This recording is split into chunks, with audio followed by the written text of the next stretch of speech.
Namibia, this is the west coast. Botswana South Africa south में है, and ऊपर जो है अंगोला है। Windhoek is the capital.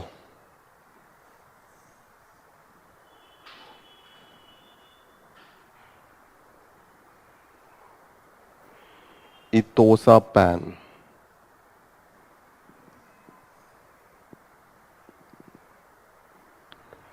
यहां पे एक करंट फ्लो होता है, what is the name of that current? एक ओशन करंट वहां से पास होता है, what is the name of that current? Geography में पढ़ा होगा Pooja, what is the name of that current? Hambantota तो पेरू वाला है।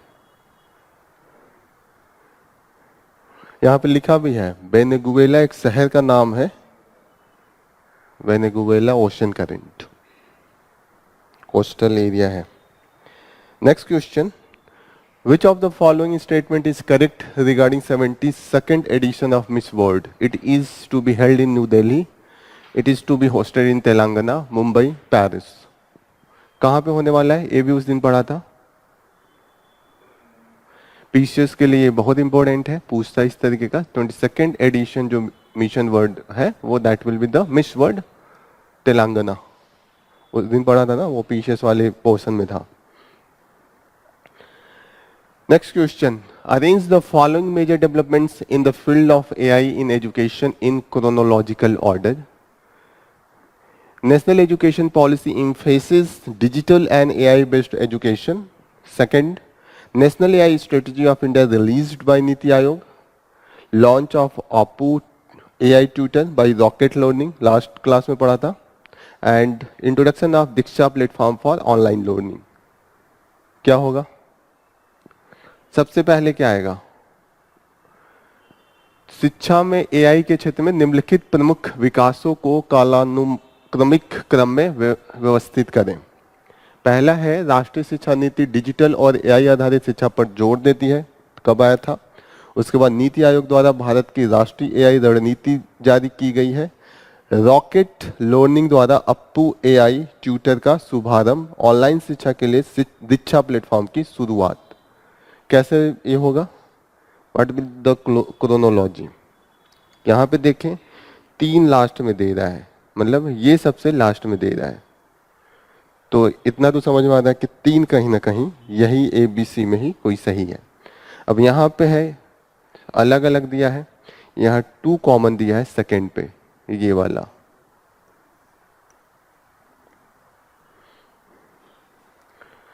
देखिए ये 2024 हो गया, 2025 अभी देखा था मार्च में, तो थर्ड विल बी लास्ट। ये कब है ये याद है, बार बार हम लोग पढ़ते हैं, लैंग्वेज का इश्यू बहुत है, 2020। ओके, अब इन दोनों में से एक का भी पता हो तो यू कैन सॉल्व। कुछ पता है? दीक्षा 2017 में आया था, अब लगा सकते हैं, तो 2017 ये सबसे पहले आ जाएगा। 4 सबसे पहले किस में है? 4 और 3, बाकी में 2 और 2 के बाद 1। 2 ये 2018 का है, 2020, 2025। So the correct answer will be B. Next question, which of the following statement best describes the purpose of agriculture produce marketing committee? A, it is committee set up by the government of India to fix the minimum support price. It is a statutory body established by state governments to regulate agriculture market. It is agency under Ministry of Agriculture to monitor food inflation. It is cooperative society that facilitate direct transaction between farmers and consumers. निम्नलिखित में से कौन सा कथन कृषि उपज बाजार समिति APMC के उद्देश्य का सबसे अच्छा वर्णन करता है? पहला, यह न्यूनतम समर्थन मूल्य MSP तय करने के लिए भारत द्वारा गठित समिति है। यह कृषि बाजारों को विनियमित करने के लिए राज्य सरकारों द्वारा स्थापित एक वैधानिक निकाय है। C, यह खाद्य मुद्रास्फीति की निगरानी करने के लिए कृषि मंत्रालय के तहत एक एजेंसी है। यह एक सहकारी समिति है जो किसानों और उपभोक्ताओं के बीच सीधे लेन देन की सुविधा प्रदान करती है। कौन सा है? D. It is a cooperative society that is facilitate direct transaction between farmers and consumer. What is the cooperative society? कितने लोगों को लग रहा है कोऑपरेटिव सोसाइटी सही है? डी कितने लोगों को लग रहा है सही है? हाँ, कोऑपरेटिव सोसाइटी मतलब होता है this is the volunteers organisation, हम और आप मिलके बना ले, तो दिस इज इनकरेक्ट, ये तो नहीं है। फिर कौन सा सही है? 1970 कॉन्स्टिट्यूशनल अमेंडमेंट एक्ट, इसके थ्रू हम आर्टिकल 19 में इसको ऐड किए थे। डी इज इनकरेक्ट, तो कौन सा? बी। आप लोगों में से ये पढ़ा था ना उस दिन, एपीएमसीज बताया था जब हम लोग चिली फार्मर्स का डिस्कस कर रहे थे। Statutory body established by the government to regulate agriculture market. Food inflation को कौन मॉनिटर करता है?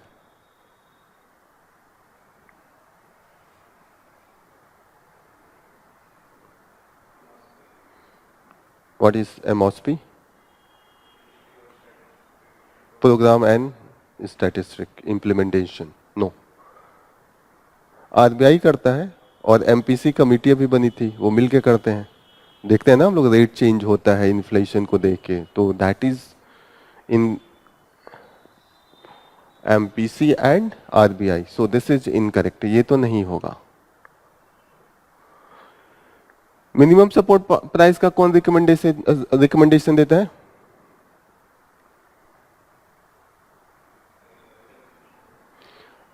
इनकरेक्ट।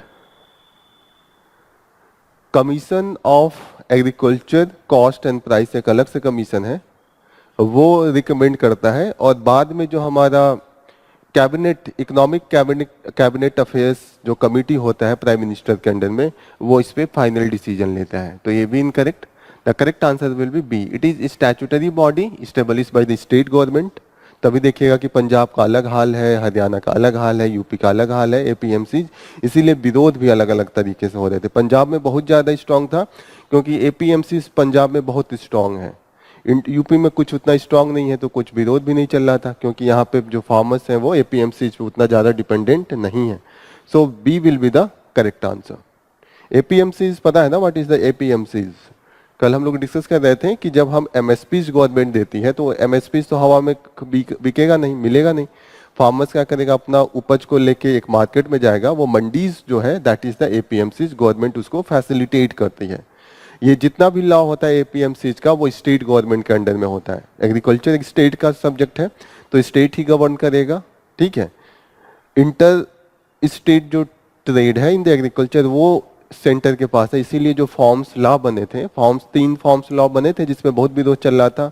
एक चल रहा था कि जो फार्मर्स है वो अपने मंडीज के बाहर भी प्राइवेट प्लेयर को बेच सकता है। अभी ये है कि फार्मर्स अगर कोई भी ट्रेडर खरीदेगा वो आके मंडीज के अंदर ही खरीदेगा, नॉर्मल ये प्रोसेस है, वरना इलीगल कंसीडर होता है, ठीक है। अब गवर्नमेंट कह रही थी कि हम तो अच्छाई के लिए दे रहे हैं कि फार्मर्स जाके बाहर बेच ले, लेकिन फार्मर्स को ये लग रहा था कि अगर ये बाहर बेचने के नाम पे एपीएमसी मंडी ही बंद कर दिया जाएगा, गवर्नमेंट धीरे धीरे कहेगी बाहर बेचो, ऑप्शन तो है, तो इसीलिए फार्मर्स इसका विरोध कर रहे थे। दूसरा था कि जो प्राइवेट प्लेयर है और फार्मर्स के बीच में एग्रीमेंट का एक्ट हम बना रहे थे, 3 एक्ट बनाए थे। एक में था कि मंडीज के बाहर जाके बेच सकते हैं, दूसरे एक्ट के थ्रू हम फ्रीडम दे रहे थे कि प्राइवेट प्लेयर और फार्मर्स आपस में फसल के पहले ही एग्रीमेंट कर लेंगे कि क्या फसल मैं उगाऊंगा, किस रेट पे आपको बेचूंगा, ठीक है।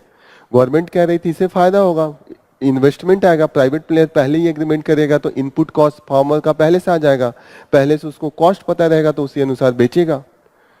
लेकिन जो फार्मर्स थे वो कह रहे थे कि प्राइवेट प्लेयर बहुत स्ट्रांग होता है, वो चीट करेगा एग्रीमेंट के थ्रू, उनके पास लॉयर हैं, वो बहुत ही बाद में वो अगर मना भी कर दें, मानिए वो खरीदने के लिए बोले कि 300 रुपए पे मैं कुछ खरीदूंगा, एनीथिंग, सोयाबीन का ही हम डिस्कस कर रहे थे, वीट का ही डिस्कस कर रहे थे, और उन्होंने देखा कि प्रोडक्शन ज्यादा हो गया, वो कहे नहीं खरीदूंगा, बहाना बना दे कि आपकी क्वालिटी खराब है, आपका ये जो हमारा स्टैंडर्ड है वो फॉलो नहीं कर रहा है, इसीलिए फार्मर्स इसका विरोध कर रहे थे कि एग्रीमेंट नहीं होना चाहिए, क्योंकि एग्रीमेंट होगा तो प्राइवेट प्लेयर डोमिनेट करेगा। तीसरा जो था इसेंशियल कमोडिटीज एक्ट के थ्रू था। अभी जो है कि कोई भी स्टॉकिंग स्टोरेज मनाही है, गवर्नमेंट एक पर्टिकुलर सीलिंग देता है कि इतने क्विंटल तक कोई भी अपना स्टोर कर सकता है ताकि इन्फ्लेशन ना आए। कई बार होता है ना ब्लैक मार्केटिंग, लोग अपना स्टोर करके रख लेते हैं, मानिए टमाटर है या कोई भी चीज़, अगर कोल्ड स्टोरेज की फैसिलिटी हो किसी इंडस्ट्री के पास, वो स्टोर कर लिया, फिर जब रेट बढ़ गया, प्याज का ही देखते हैं का 100-200-250 नहीं चला जाता है। तो इस तरीके से इसलिए उन्होंने रिलैक्स किया था, तो फार्मर्स इसका भी विरोध कर रहे थे। क्लियर? अच्छा, नीचे है तो essential commodities act with reference to the APMCs in India consider following statements. The Essential Commodities Act 1955 originally empowered APMC to regulate storage and distribution of agricultural produce. The Farms Law aimed at bypassing APMC system by allowing farmers to sell their produce outside mandis. तो ये तो बता ही दिया, ये forms ला के through ये कर रहे थे। Essential Commodities Act originally empowered APMC to regulate storage and distribution of agricultural produce. देखिए, स्टोरेज इससे लेना ये स्टेट गवर्नमेंट के पास होता है, एपीएमसी का बस है ट्रेडिंग से रिलेटेड। स्टोरेज कौन कितना रखेगा ये गवर्नमेंट के पास पावर है, तो यहाँ पे एपीएमसी का रोल नहीं है रेगुलेट करने का। ठीक है, जो स्टोरेज भी होगा वहाँ पे वो प्राइवेट स्टोरेज होगा, पैसा देके फार्मर्स करेगा, वहाँ पे कुछ ऐसा नहीं है कि APMC will regulate. So B will be correct. Correct answer B. Last question. Consider following initiative related to Indian Ocean Rim Association. The Indian Ocean Rim Dialogue, IORA Blue Economy Ministerial Conference, Malabar Naval Exercise, and IORA Working Group on Maritime Safety and Securities. How many of the above are directly associated with Indian Ocean Rim Association? Hind महासागर rim association से संबंधित निम्नलिखित पहलू पर विचार करें। पहला बोला हिंद महासागर वार्ता, दूसरा बोला IORA blue economy ministerial conference, Malabar नौसैनिक अभ्यास, समुद्री सुरक्षा और संरक्षा पर IORA कार्य समूह। कौन सा एसोसिएटेड है, कौन सा नहीं है?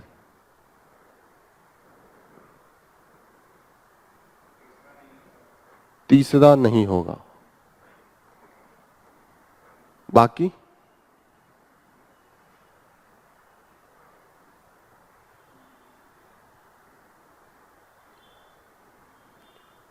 बाकी बाकी तीनों है।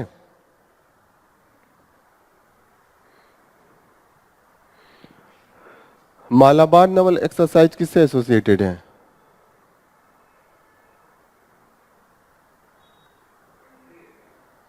मालाबार नवल एक्सरसाइज क्या क्या है? What is this? क्वार्ट्स।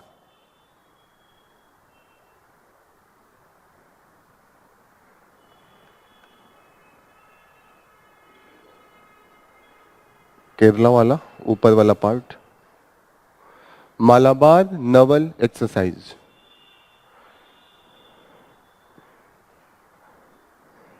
हम मिल के एक्सरसाइज करते हैं, मिलिट्री एक्सरसाइज। इसमें यूएस है, इंडिया है, जापान है, अभी ऑस्ट्रेलिया भी इंक्लूड हो रहा है, तो कहीं ना कहीं क्वाड बहुत करीब क्वाड के हैं। ठीक है, तो मालाबार एक्सरसाइज मिलिट्री से रिलेटेड है, डिफेंस से रिलेटेड है। जो इंडियन ओशियन रिम एसोसिएशन है, मेनली इसका फोकस है कि ट्रेड पे हम फोकस करेंगे और सिक्योरिटी पे देंगे। ठीक है, और चीज़ों पे नहीं देंगे, तो ये इंक्लूड नहीं है। बाकी तीनों they are the part of Indian Ocean Rim Association. So C will be the correct answer. Clear?